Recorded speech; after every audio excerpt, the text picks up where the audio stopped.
Hola gente, ¿cómo están? Bienvenidos. Esta vez, en lugar de estar leyendo una ficción, lo que espero es poder compartirles un género que habla acerca de la ficción y también de la ciencia. Obviamente estoy hablando de la ciencia ficción. Cualquier tecnología lo suficientemente avanzada es indistinguible de la magia. Arthur C. Clarke. Bueno, no me animo a abordar un análisis de todo el camino que ha seguido la ciencia ficción a través del tiempo, porque primero tendríamos que dedicarnos a meditar qué es la naturaleza del concepto, qué es y qué no es la ciencia ficción, cuáles son sus límites y en qué se distinguen de otros géneros similares. En algún momento todos hemos visto o leído algo acerca de el género de magia y fantasía, terror, suspenso, mitología, novela épica, y así podemos continuar. Empecemos por lo más clásico, ya después tendremos que dejar de serlo. Para la inmensa mayoría de los que se dedican al género, la ciencia ficción ve la luz el día que llega a los primeros anaqueles de las librerías, es decir, como una obra autoral, y que empiezan a tener nitidez. A partir de ahí empieza la disciplina o género artístico. Posiblemente Frankenstein o el moderno Prometeo de Mary Shelley, escrito en 1818, es la obra que podría merecer el honor de ser la primera en su género, ya que no solamente incluía ficción y terror, sino que los que son fanáticos del género coinciden en afirmar que los aportes que hace acerca de la ciencia como un medio es lo que da nacimiento y origen al género de la ciencia ficción. Ahora, esto no creo que pueda ser una respuesta tan sencilla, porque ya había obras de los tiempos de Cyrano de Bergerac que ilustraban un viaje a la luna hace 400 años. Pero esas historias no tenían que ver directamente con ciencia, eran fantasía. El viaje se llevaba a cabo atrapando a algunos gansos que elevaban a la persona hasta poder alcanzar la luna. En otras versiones hay un viaje a la luna que se hizo en globo, y en algunos se utilizan métodos un tanto mágicos como el que usa John Carter para llegar al planeta Marte. Posiblemente, como decía Friedrich Nietzsche, no se puede definir aquello que tiene historia, pues los cambios que le impone el tiempo no permiten que sea constante, sino es más bien alterable, incluso al grado de terminar siendo irreconocible con el paso de los años. Ya en otro momento había comentado que todo lo que es literatura bebe de diferentes fuentes y va cambiando con el tiempo. Además de que las personas que forman parte del género, el canon o la corriente, tienden a poner cosas desde su visión personal, y eso va alterando el texto, el canon o el sistema a lo largo del tiempo, al grado de que se vuelve completamente ajeno a sus orígenes. Entonces, ¿cómo hacer historia de lo que no se puede definir? Quizás la mejor salida de esta ratonera sería precisamente salirse como lo harían los ratones, sin ir por un rumbo fijo, simple y sencillamente avanzar de una manera un poco cínica, y tal como hicieron autores un tanto respetados como John Clute y Peter Nicholson, quienes compilaron la clásica enciclopedia de ciencia ficción de 1979, dijeron: no hay razones para creer que pueda formularse jamás una definición aceptable de ciencia ficción.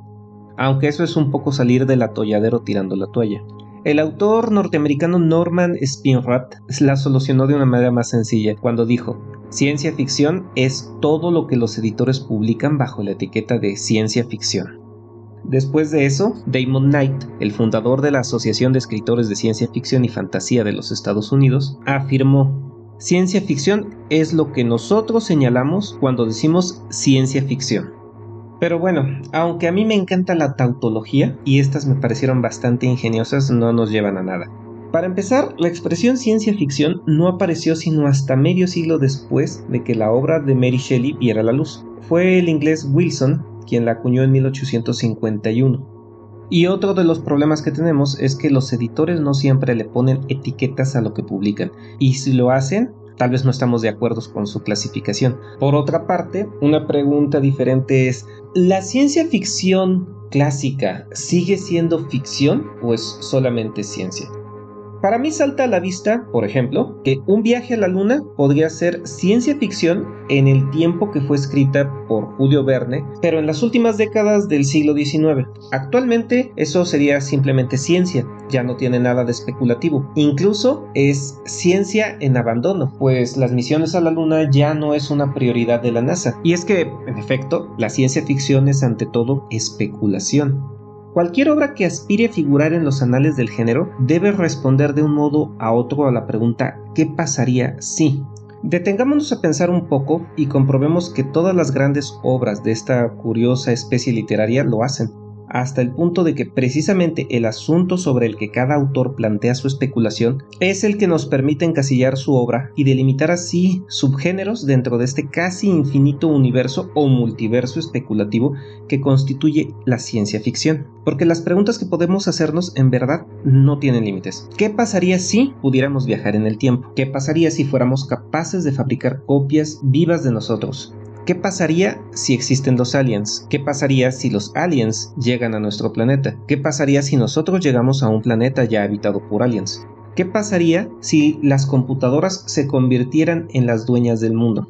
¿Qué pasaría si construimos la sociedad perfecta? ¿Qué pasaría si por construir la sociedad perfecta construimos una sociedad totalmente imperfecta? ¿Qué pasaría si logramos poner fin a la violencia? ¿Qué pasaría si nuestro planeta deja de existir?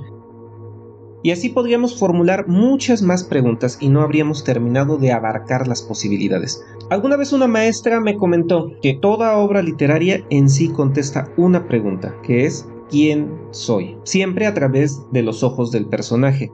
Incluso, si se trata de un narrador, de los personajes que están siendo puestos en boca de ese narrador. Según otro maestro, de cuyo nombre no quiero acordarme, decía que la pregunta importante es ¿qué cambia? Si un personaje hace las mismas cosas que hace siempre, no hay trama, no hay ningún cambio, no hay nada interesante. Pero cuando un personaje empieza de una manera y termina de otra, ese cambio, esa transformación del personaje es lo que lo hace interesante. Piensen en Breaking Bad. Tenemos un maestro que inicia su vida siendo sencillo, honesto, inteligente, dedicado a aprender ciencia, pero las circunstancias lo van cambiando junto con sus propias decisiones hasta convertirse en un criminal que únicamente piensa en el dinero, en el poder y en cómo evitar que alguien le estorbe. Pero simultáneamente hay otro personaje que empieza siendo un criminal que únicamente piensa en el dinero, en el poder y en evitar que cualquiera le estorbe, pero sus decisiones y las circunstancias lo van transformando en alguien que se asemeja mucho a un maestro que aprende de ciencia. Y así las vidas de ambos personajes se encuentran entrelazadas. Empiezan en un lugar, se cruzan en el camino y cada uno termina en el lugar del otro. De manera muy personal, considero que la ciencia ficción, la fantasía, las narrativas especulativas, la magia, las historias de ocultismo o de cualquier otro género que no está en contacto directo con la realidad, plantea la pregunta ¿qué haríamos? No es solo el qué tal si, sino ¿qué haríamos si encontramos extraterrestres? ¿Qué haríamos si viviéramos en una utopía? ¿De verdad nos gustaría? ¿Qué haríamos si viviéramos en una distopía? ¿Lucharíamos en contra de esta? ¿Qué haríamos si la existencia de toda nuestra especie está en peligro? ¿Nos resignaríamos? ¿Trataríamos de buscar alguna solución? ¿Algo real o solo el escapismo? ¿Qué estamos haciendo actualmente con nuestras vidas? Muchas personas se quejan de que la tecnología nos domina, que vivimos pegados al celular, a la computadora, pero antiguamente se decía lo mismo de la televisión. No sé qué tan frecuente se decía del radio, pero sí se decía. Y también hubo la época en que la gente decía que viajar en tren era dañino para la salud, porque una persona no debía permanecer mucho tiempo dentro de una máquina, que respirar esos vapores podrían envenenar a cualquier persona en un momento, o que el rápido paso de las imágenes frente a la retina dejaría ciegos a los pasajeros que hicieran muchos viajes. Bueno, el problema no es la tecnología, el problema es qué hacemos con ella, tanto de manera individual como de forma colectiva, porque de manera individual podemos utilizar la tecnología para comunicarnos, para aprender, para mejorar como personas, y como colectivo la tecnología puede ayudar a dar una mejor calidad de vida a quienes más lo necesitan, a enfocarse en un reparto justo de recursos o a descubrir nuevas fuentes de alimento. pero el abuso de la tecnología en aras de mejorar la economía muchas veces va en detrimento de la ecología. Por ejemplo, en el podcast Mandarax, Ciencia en tu vida diaria, en el capítulo La fijación con la fijación del nitrógeno, las conductoras Alejandra Ortiz Medrano y Leonora Milán, ambas biólogas y mujeres dedicadas a la divulgación de la ciencia, comentan que el uso del nitrógeno con fijación artificial ha permitido hacer fertilizantes mucho más potentes y eficientes. Pero las personas, en un afán de poder conseguir más recursos, resultados más pronto y poder vender productos agrícolas más fácilmente o a mejores precios, abusan de esta tecnología, usan demasiado fertilizante y todo el exceso de ese nitrógeno va a parar al agua. De manera que tenemos zonas en las que ya solamente crecen algas de manera desmedida y no es posible sustentar otras formas de vida, debido a la falta de luz de sol. Así que el problema no es la tecnología, sino el abuso de la tecnología. Mientras tanto, aprovecho para recomendarles ese podcast. Es muy entretenido, muy divertido y hablan de una manera muy directa y muy práctica de la ciencia. Así que si quieres saber ¿de qué te sirve el GPS en tu vida cotidiana y qué tiene que ver con los satélites? ¿Cuánto daño te puede hacer el alcohol? ¿Qué es lo que sucede adentro del cerebro cada vez que pensamos en algo? ¿Hay algo importante detrás de los villancicos navideños? ¿Cuánta agua nos queda? ¿Si de verdad existieron los hombres lobo? ¿Qué tan dañina puede ser la comida rápida? ¿Qué tiene de importante un agujero negro? ¿O qué métodos anticonceptivos existen y no conocías? Aprovecha y escucha ese podcast. Te aseguro que al menos te vas a divertir oyendo de ciencia. Hola, ¿cómo están? Esto es Mandarax, un podcast de ciencia, y hoy les vamos a hablar del controversial horario de verano. Vamos a hablar de qué hubo lecón, cuándo salió, qué es, qué demonios es el tiempo como convención y cómo logramos definir qué hora es en qué lugar del mundo. Y sobre todo vamos a hablar de cuáles son las consecuencias en la salud, en la economía, si sí es cierto o no es cierto que ahorra energía. Spoiler, no es cierto.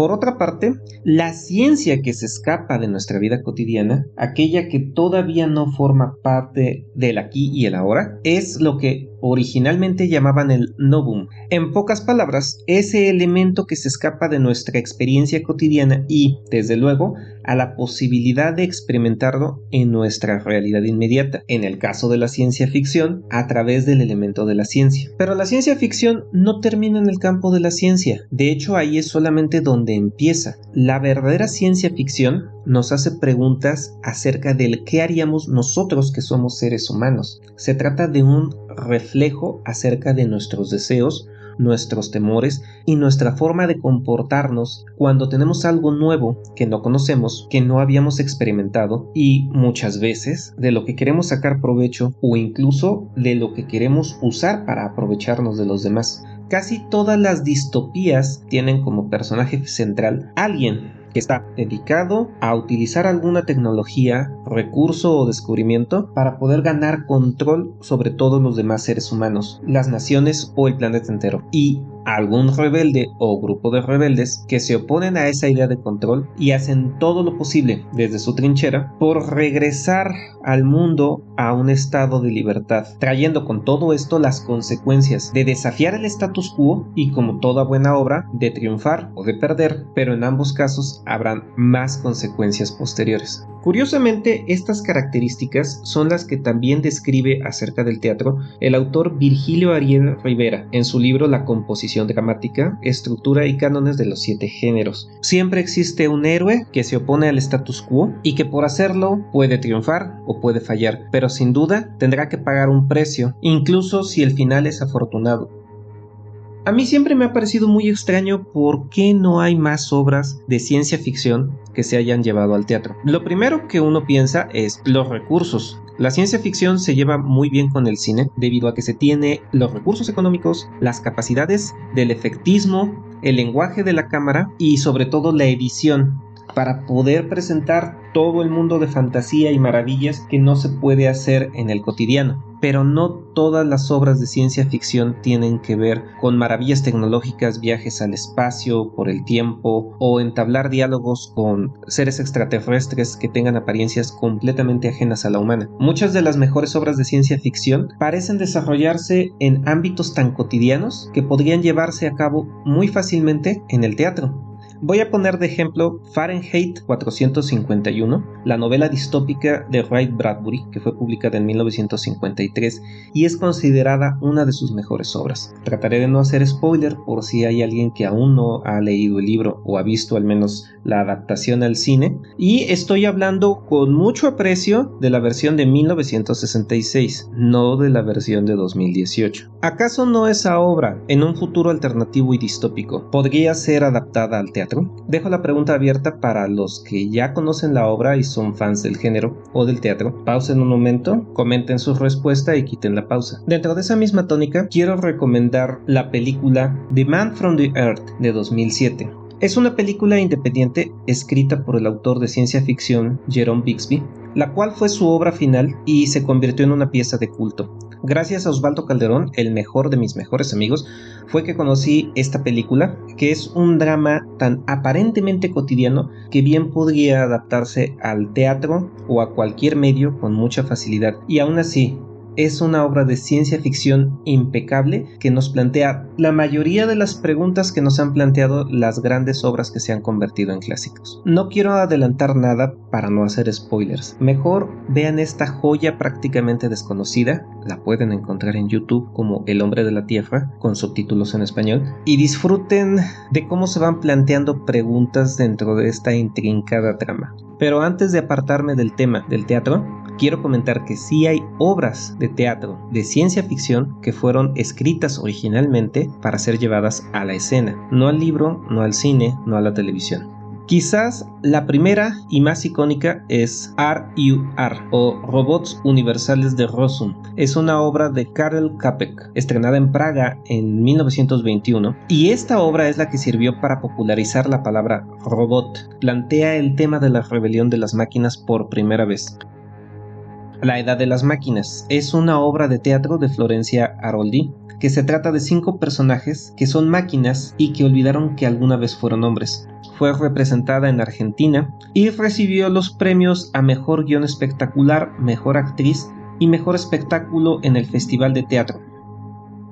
Fahrenheit 56K, que no es directamente una adaptación de la obra de Ray Bradbury, sino una reflexión sobre la libertad de expresión y el internet. Utiliza recursos escénicos muy escasos, solamente mesas, ordenadores y micrófonos, y a través de escenas que son conversaciones con los personajes, muestran qué es lo que está sucediendo a través del chat y cómo se puede eso llevar hacia una sociedad dictatorial.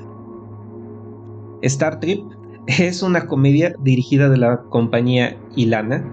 Tuvo una gira internacional, se presentó en Madrid y en Sudamérica. Hay fragmentos en YouTube, búsquenlos y disfrútenlos, van a reírse muchísimo y es posiblemente una de las obras con el mejor fanservice planteado de la manera más inteligente y más jocosa que he visto en toda mi vida.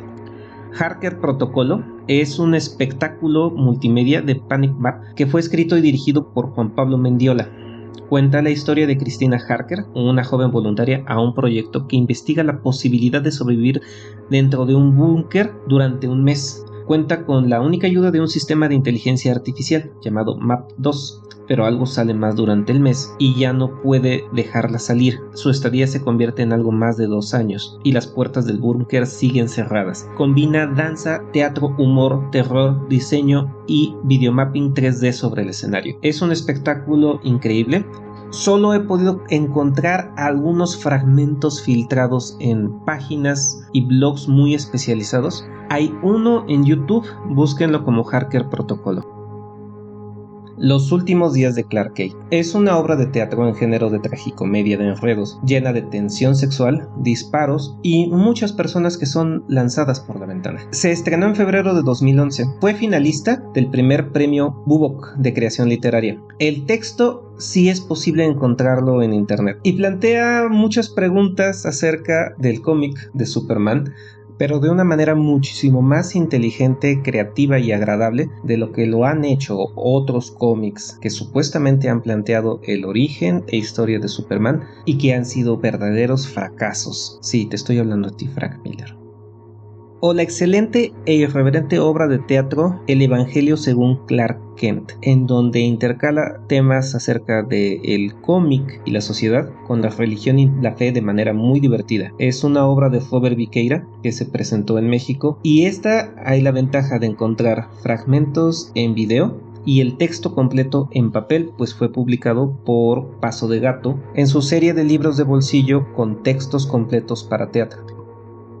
Y además de las creaciones originales, sí hay obras que han sido adaptadas al teatro, como las obras de Julio Verne, empezando por Viaje a la Luna. Hay una adaptación en musical de la película Metrópolis. Hay una adaptación al teatro por Brendan Burns de Un Mundo Feliz. La novela 1984 fue adaptada en 2005 por medio de distintas escenas. Esta se puede encontrar en DVD y, respondiendo a la pregunta que desató todo esto, Fahrenheit 451 de Ray Bradbury sí ha sido adaptado al teatro, de hecho por el propio Bradbury a finales de los 70 y se representó en varias ciudades de Estados Unidos. La crisis de hoy es el chiste del mañana, H.G. Wells. Surge aquí otra cuestión interesante. ¿Nos remite todo esto a un futuro lejano? Pues no necesariamente. La ciencia ficción, la especulación, la anticipación, no tiene por qué situarse en el porvenir. Por ejemplo, en el clásico La máquina del tiempo, las acciones transcurren en el año 800-2701 de nuestra era. Pero también puede llevarse a cabo en el remoto pasado, como por ejemplo en la tetralogía de los 80s Exilio en el Pleistoceno de Julian May, en la que los oprimidos del siglo XXII viajan 6 millones de años atrás hasta el periodo geológico conocido con ese nombre, huyendo de los abusos de sus coetáneos para poder encontrar ahí dos razas extraterrestres dotadas con poderes psíquicos. Pero no es necesario ir tan lejos. La acción puede situarse a sí mismo en el pasado mucho más reciente o incluso en el presente alternativo al que conocemos. Tal es el caso de la célebre Cryptonomicon de Neal Stephenson, publicada en 1999. El título obviamente es un claro homenaje a la obra de H.P. Lovecraft, el Necronomicon, que se inicia en 1942 y alcanza las primeras décadas del siglo XXI, contando las aventuras de un grupo de criptógrafos que unen sus esfuerzos al servicio de la libertad de información. Si entramos en detalles, incluso existe un subgénero dentro de la tradición llamada ucronía, que se ha especializado en explorar las posibilidades que ofrece la especulación, la anticipación, la racionalidad, la fantasía o los universos paralelos pero en un tiempo diferente, sobre posibles desarrollos históricos alternativos al que conocemos, como por ejemplo El hombre en el castillo de Philip K. Dick, en la que los nazis y sus aliados japoneses han ganado la Segunda Guerra Mundial, o una donde la Guerra Mundial no tuvo que ver con esas facciones, por ejemplo Tiempos de arroz y sal de Kim Stanley Robinson, en donde la peste negra elimina al 100% de la población europea, y entonces es el Imperio Chino y la República Árabe las que se convierten en las facciones principales que gobiernan el mundo. O Roma Eterna de Robert Silverberg de 2003, cuya trama se desarrolla en un presente alternativo en el que nunca se ha producido la caída del Imperio Romano.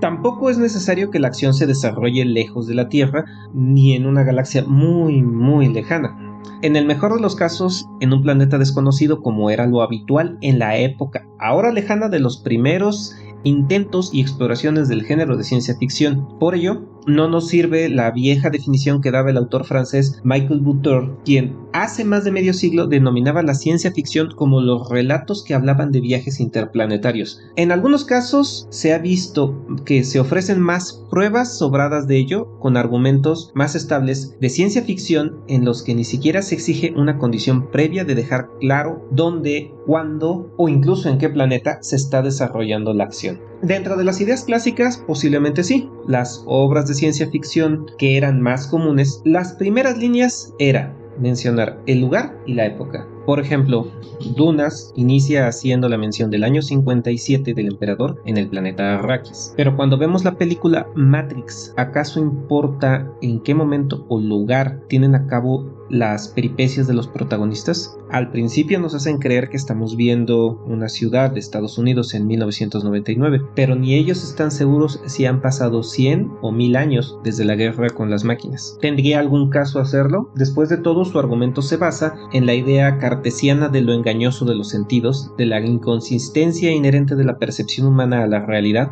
o a que lo que nos ponen enfrente como un velo es lo que nos hacen creer como verdad y que tenemos que hacer un esfuerzo por descubrir qué es lo que hay detrás. Sin olvidarme de mencionar series de televisión como Battlestar Galactica, donde no sabemos si está sucediendo en el pasado o en el futuro, o la serie de radio de Orson Welles, La Guerra de los Mundos, donde nos plantean qué está sucediendo en tiempo presente.